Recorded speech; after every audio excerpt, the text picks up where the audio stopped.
ఏండి గోదరమ్మే కౌలుంటారా? రండి రండి మరొచ్చేయండి. గణేష్ సంకల్పంలో ఈవేళ 6వ రోజు పూర్తి అయిపోయిందండి బాబు. అయితే పూజ అయిన తర్వాత డబ్బింగ్కి వెళ్ళాల్సి వచ్చిందండి. డబ్బింగ్ కంగారులో ఈరోజు వీడియో సరిగ్గా తీయలేకపోయానండి. నేను వృత్తినే దైవంగా భావించేదాన్ని. దైవం ఎంత ముఖ్యమో వృత్తి కూడా అంత ముఖ్యం కదండి.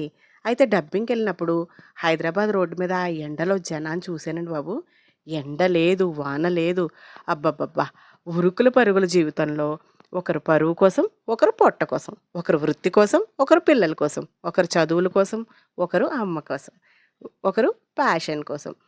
అయితే ఇలా ఎంతోమంది తమ జీవిత ఆశయాల కోసం వచ్చినోళ్ళే అండి.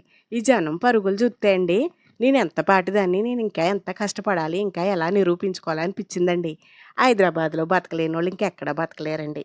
అన్నంత బతుకు తెరువిత్తదండి హైదరాబాద్. అలా బతకడానికి వచ్చినోళ్ళలో నా ఆశయాల కోసం నేను వచ్చేసానండి హైదరాబాద్. అయితే దేవుడి దయ్యో, నేను చేసిన పుణ్యమో, హార్డ్ వర్కో, గురువు, తల్లిదండ్రుల ఆశీస్సులో తెలీదు గానండి, ఇక్కడికొచ్చాక ఎంతో కొంత కొన్ని ఆఫర్‌లయితే వచ్చాయండి. అయితే అది ఎలా అంటే అండి, మనం ఏదైనా పని చేసామంటే అది మనసుతో చేయాలండి బాబు. మనసుతో చేయడం అంటే ఏంటి దేవిక, వచ్చిన ప్రాజెక్ట్‌ని గట్టిగా పట్టుకొని, మనం ఎంతవరకు కష్టపడగలమో, మనమేంటనేది ఈ ప్రాజెక్ట్‌లో నిరూపించుకోవాలి. అప్పుడు ఆ ప్రాజెక్ట్ మనకి ఇంకొక ప్రాజెక్ట్‌ని తెచ్చిపెడుతుంది. అలా ఫాలో అయ్యాను గాబట్టే నేను ఇక్కడి వరకు వచ్చేసానండి బాబు.